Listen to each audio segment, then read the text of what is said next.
Bismillahirrahmanirrahim. Assalamualaikum warahmatullahi wabarakatuh. Nama cikgu Alias.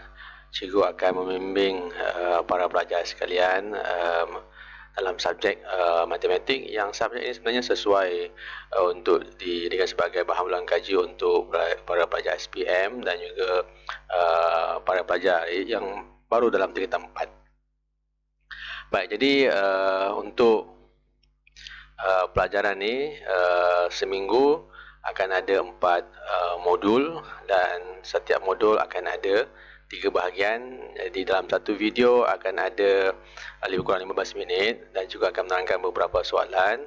Kemudian di akhir soalan video ini juga sertakan sekali dengan latihan yang murid-murid boleh buat di rumah masing-masing.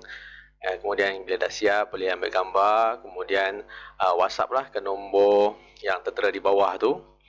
Yang penting adalah dalam belajar matematik, seperti matematik, yang penting adalah latihan. Kemudian latihan tu juga akan semak dan juga akan tunjukkanlah di mana kesalahan dan di mana apa jawapan yang betul, supaya murid-murid boleh memperbaiki kesalahan-kesalahan yang telah dilakukan. Itu yang penting sebenarnya, ya. Belajar, berlatihan, kemudian tahu apa kesalahan yang dilakukan dan apa jawapan yang betul. Baik, cukup pergi kepada soalan pertama. Soalan pertama 3 markah. Soalannya adalah nyatakan 3 ketaksamaan yang mewakili kawasan melorek dalam rajah 1. Jadi untuk soalan ni para pelajar diberi kawasan yang berlorek.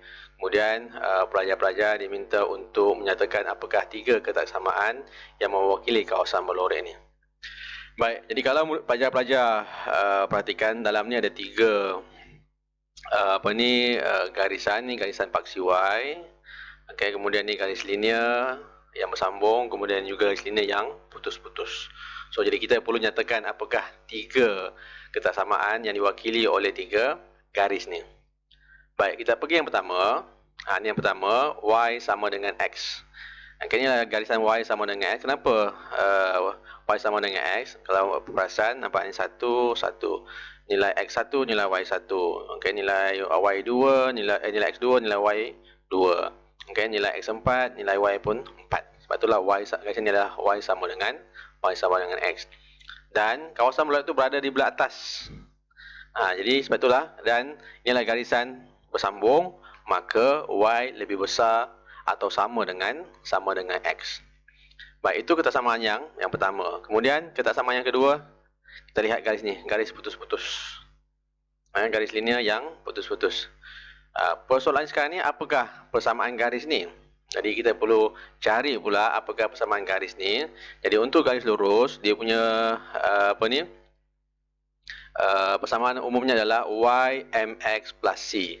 So M adalah dia punya kecurunan dan C ni adalah dia punya pintasan Y.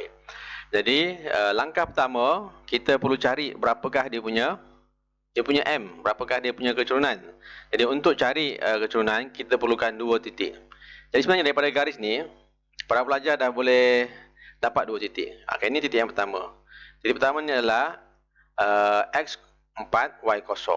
Titik yang kedua ni adalah X0, Y8. Ni. Okey, X0, Y8. X4, Y0. Okey.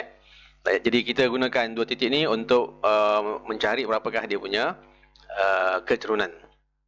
Jadi masukkan saja. Okey, so saya anggap ini sebagai X1, ini Y1, ini X2, maka inilah Y2. Masukkan dalam persamaan.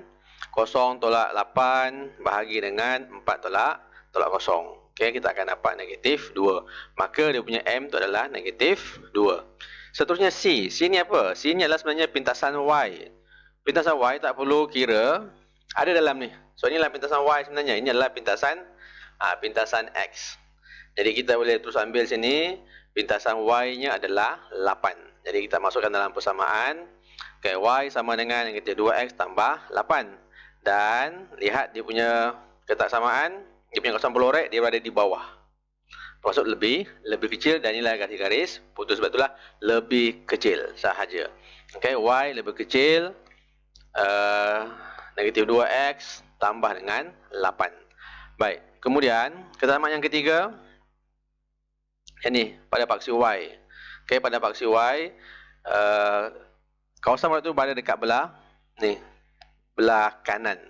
Okey, dia membesarlah, dia apa ni, nilai X yang positif. Ya, sebab itulah kita tulis sebab dia berada belah kanan dan inilah garis bersambung, maka Y lebih besar atau sama dengan kosong. Dia nilainya tu belah sana. Boleh So itu soalan pertama. Okey, kemudian kita pergi soalan yang kedua. Okey, Raja 2 menunjukkan sebuah prisma tegak dengan tapak segi 4 tepat PQRS di atas satah mengufuk. Trapezium PQGF ialah ketara seragam prisma itu. Tepi QG dan HR adalah tegak. Titik E berada tegak di atas titik M. So berada tegak di atas titik M. Okey, soalannya pada Raja 2 nyatakan sudut di antara garis PE dan juga satah PQRS. Okey, garisan ni. Dan juga satah bawah ni PQRS. Baik, sebenarnya kalau murid-murid dia ada beberapa cara. Okey, sini sebabnya cara yang pertama saya tunjuk. Okey, yang ni. Kemudian dia boleh lipat ke mana? Dia boleh lipat ke bawah ni kan. Sebenarnya kalau sambung ni, dia sambung sini, sambung sini tau. Okey, so sinilah dia punya sudut.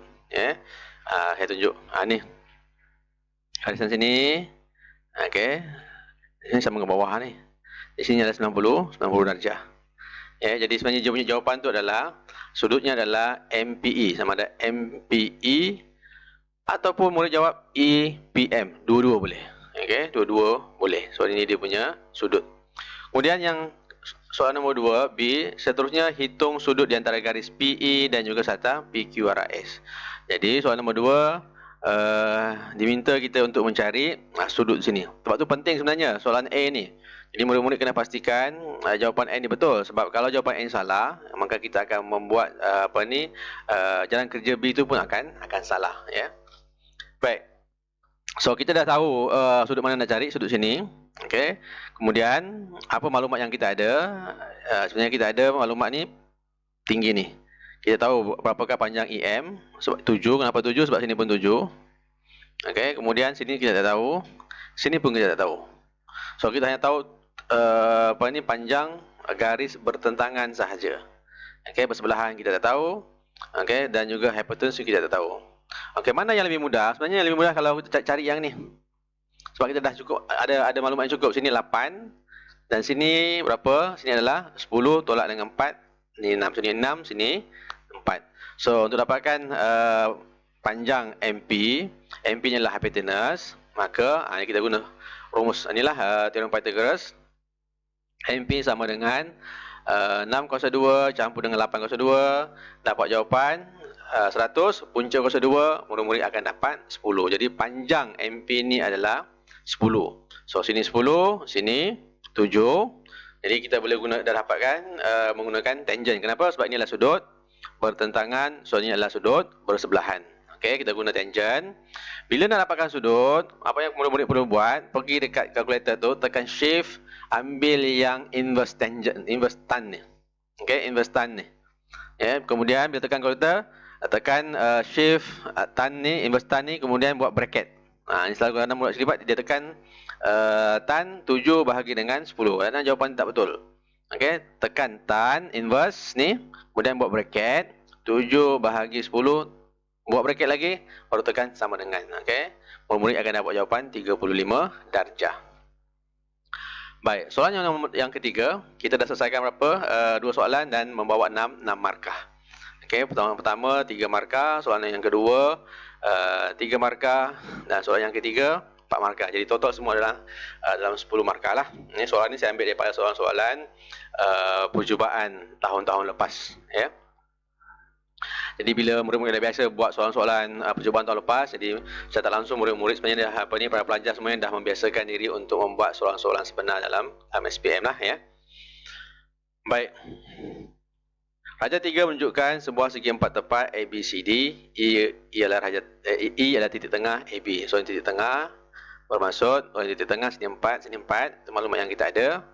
Okey, diberi luas kawasan berlori adalah 22 cm. Saya selalu tekankan murid-murid bila nak menyelesaikan masalah matematik ni kena pasti apa maklumat-maklumat yang diberi.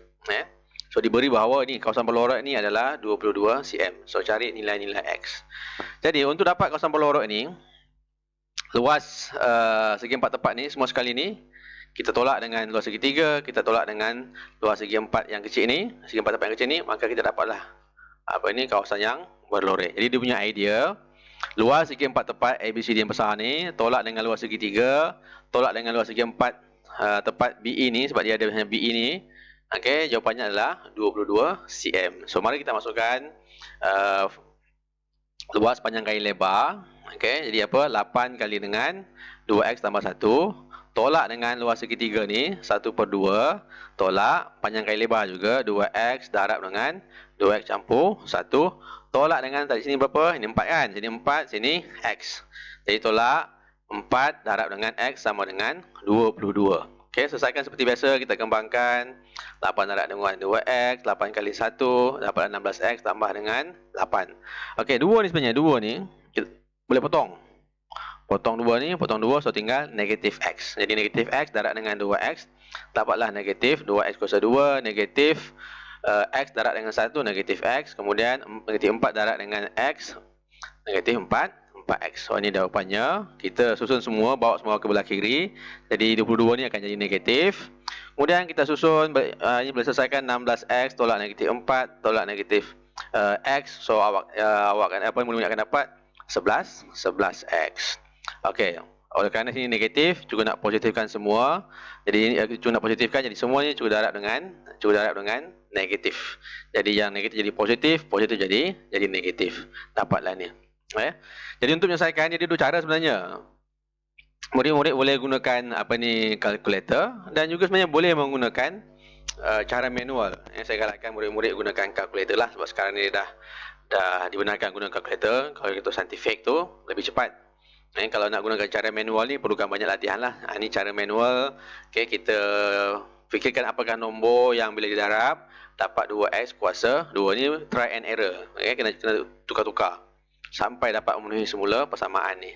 Jadi 2x, apa yang berdapatkan 2x kuasa 2 mestilah 2x darab dengan x. Kemudian 14. So nombor apa yang boleh darab dengan positif 14? 7 kali 2 ataupun 14 kali 1. Kemudian kena pertimbangkan pula supaya nombor tu dapat semula negatif 11 ni.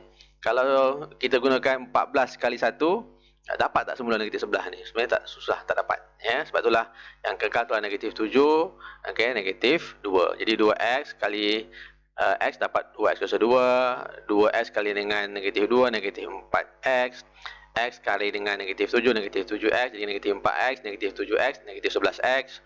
Kemudian negatif 7 kali dengan 2, kali negatif 7 kali dengan negatif 2, 14. So dapat semula ni. So makalah inilah dia punya faktornya 2x, okay, tolak 7, x tolak dengan 2. Macam yang kata tadi bahawa ini perlukan latihan lah yang banyak untuk murid-murid mahir menggunakan ni. Okay, sekarang dah boleh guna kalkulator, pergi dekat bahagian equation tu. Okay, ini kita punya A kita punya adalah 2 dan B kita negatif 11 dan C kita adalah 14. Masukkan saja, tekan kalkulator, murid-murid akan terdapat jawapan X sama dengan 2/7, X sama dengan 2. Samalah dengan ni. Okey, ni bawa ke kanan, jadi dia akan jadi 2.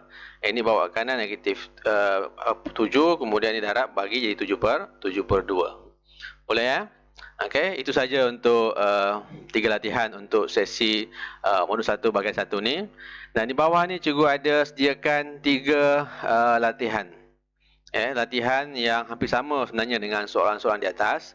Latihan ni pun cikgu ambil juga daripada soalan-soalan percubaan tahun-tahun lepas. Jadi sangat bagus sebenarnya untuk membiasakan murid-murid dengan soalan-soalan berbentuk SPM. Jadi murid-murid boleh buat latihan ini di rumah. Okay, dengan merujuk kepada penerangan yang sudah terangkan di atas tadi. Kemudian bila dah siap, ambil gambar. Okay, apa yang murid dah buat. Okay, bagi gambar elok-elok lah. Kemudian dah siap, boleh 3 soalan ni boleh ambil gambar, kemudian WhatsApp ke nombor ni. Okay, insyaAllah juga akan tanda, dan lepas tanda juga akan pulangkan semula kepada murid-murid. Jadi murid-murid boleh lihat apakah kesalahan dan kelemahan yang telah murid-murid lakukan. Penting sebenarnya latihan tu, kalau nak matematik ni kena banyak sikit latihan. Itu saja, insya-Allah berjumpa di video akan